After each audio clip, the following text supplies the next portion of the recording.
Hare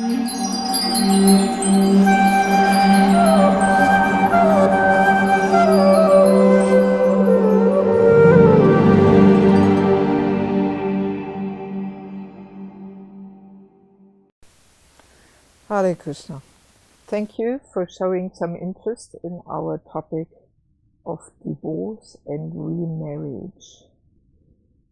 I have been frequently asked on this topic because Prabhupada says, if there is divorce, there should not be remarriage.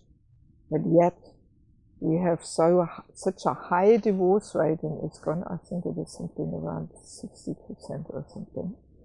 And so many devotees are getting remarried. So how to deal with this situation? What is the proper advice? Should we say, no, you cannot get remarried?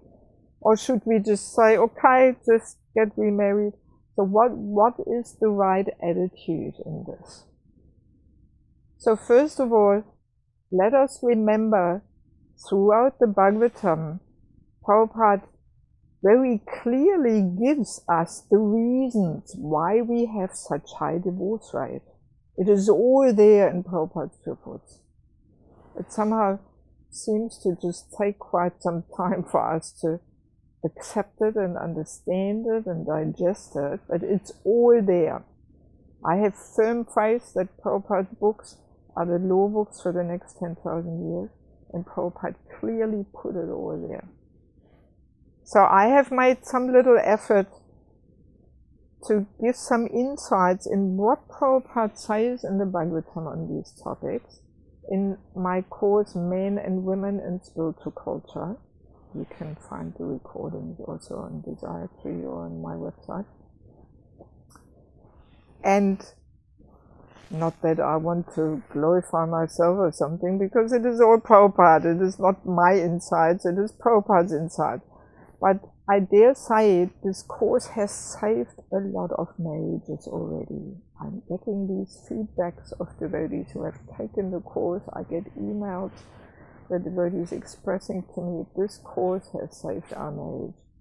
So I have some hope that we will actually get to the point where really our divorce rate will reduce. But I dare say, as long as we don't understand this knowledge, we will always continue having a high divorce rate. Yes, I'm so bold to say this. So now, let us remember in Bhagavad Gita 269, Krishna says, what is day to the common person is night to the introspective sage. And what is day to the introspective sage is night to the common person. So in other words, devotee, materialist, their realities are as different as day and night. What is knowledge and reality to the spiritualist is ignorance and illusion to the materialist. So, and we can say, on one end is the day of the materialist, on one end is the day of the spiritualist. So, and in between, there's a broad spectrum of all kinds of shades and mixtures there and grades. And Krishna consciousness is meant to transform the day of the materialist into the day of the spiritualist. This is what Krishna consciousness is meant to bring about. And, well, we can say, day of the materialist, this is where the Grihamedi life fits in. And the day of the spiritualist, this is where the Grihastha ashram fits in. So basically, well, this realization just hit me recently, that it is very clear, as long as we have such a high divorce rate, we have not quite transformed Grihamedi life into Grihastha ashram. Grihastha ashram, there's no room for divorce. It's not part of Grihastha ashram. So this might be a little bold statement, but yes, I think it is very clear. As long as we have such a high divorce rate, we are still more here towards the side of Griha life. Because there is no divorce in Grihastha ashram. Doesn't exist. And it is not surprising that we have not quite managed to transform. It takes time. We are so conditioned by all our surroundings, all that propaganda, all that conditioning, very, very deep. So not so easy to give up these concept of Griha life, simply family life for sense gratification, and really truly turn that into an ashram for spiritual realization. Not so easy. In fact, I heard Prabhupada devotees quoting that Prabhupada said, this will take 10 generations to get things right. Not in regards to Grihastha ashram or something, but in general terms. To actually really get the spiritual culture established will take 10 generations. That just shows that it is not such a quick and easy thing. Culture comes about by living a certain philosophy. That's how we get the culture. So to try to understand the philosophy is step number one, but then to practically live it, not so easy. This takes time, 10 generations, and each generation will get it more right and more right until we finally get there. So this is just a little introductory thought about this whole topic of marriage and of divorce and remarriage. Simply to clearly understand, yes, as long as we have this high divorce rate, we're not quite there yet in the Grihastha ashram. We're kind of halfway in between here or something. And very clear, we need systematic training and education.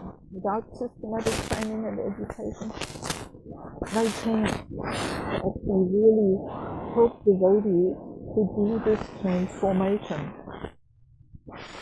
So now let's go to the question of remarriage. So I deal with this topic very similarly. Like, for example, Prabhupada was dealing with the topic of sannyasis falling down. Prabhupada was always preaching the highest standard. He was shooting for the star. Sannyasi cannot fall down. If he falls down, he should drown himself in the Triveni. That's the instruction Mahaprabhu gave in regards to Chota Haridas. Right? We all know the story. Even when Vishnujan Maharaj asked Prabhupada, is it true that when a sannyasi falls down that he should commit suicide and drown himself in the Triveni? And Prabhupada said yes.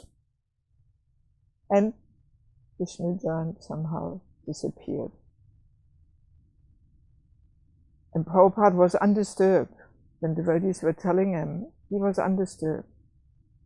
So, Prabhupada clearly established that standard we should be striving for, that a sannyasi cannot fall down.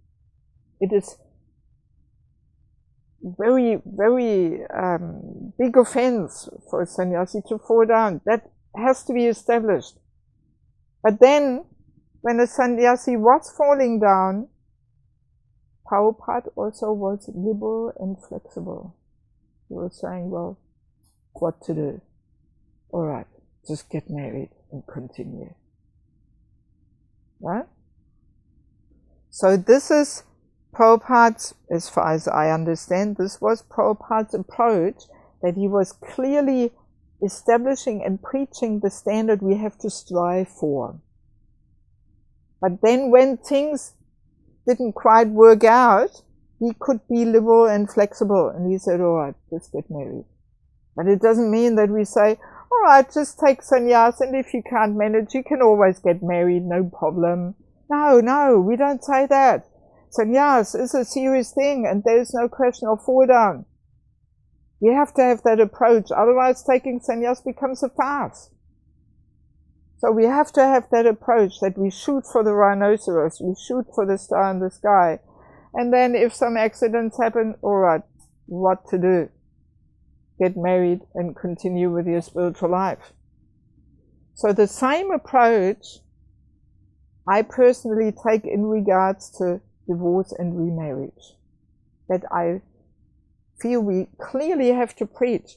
There cannot be divorce. No, there should be only one marriage. Divorce is out of the question. Devotees have to learn to enter married life with that firm commitment. That's it. With this person, I'm going through thick and thin, through whatever challenges I will have in my life. And there's no question of divorce. This vocabulary, divorce, should not even exist in one's vocabulary. That we have to preach. But then, if people somehow can't manage and they end up getting divorced, and very often we see people are not properly situated, they don't have enough stability in their life without remarriage, so that they can peacefully practice Krishna consciousness. So then what to do? We simply have to say, okay, well, what to do? Just get married again, try another time, you know. Otherwise, devotees will leave, or they will have boyfriends, girlfriends, create some disturbance in society, and then. So we have to give the individuals a chance to continue in their spiritual life by allowing them to situate themselves properly. Same thing with the sannyasi. We don't want to lose that person altogether by saying, oh, you have to jump in the Triveni now or something. No, let them situate themselves properly and then continue their devotional life. But we have to still maintain preaching that highest standard of no divorce. And, well, as Prabhupada said, it might take 10 generations to get there, but I am firmly convinced that if we actually give the systematic education and training to devotees, which Prabhupada is all discussing in the Bhagvatam, and which I expected in the Men, Women course, and we train devotees and give them solid guidance, then over 10 generations we will get there, where we hopefully have 0 divorce rate. Yes, we have to have that hope, we have to have that goal. Sometimes I hear these comments that, oh yeah, Kali Yuga, there will always be divorce. But hang on, no. How can we make Lord Chaitanya Sankirtan movement strong and solid and powerful if we cannot set something against the Kali Yuga trends? So I'm convinced that over 10 generations we will get there if we endeavor and if we give systematic training and education to our devotees. And I simply feel it is exciting to be one small part of this whole development. Thank you very much.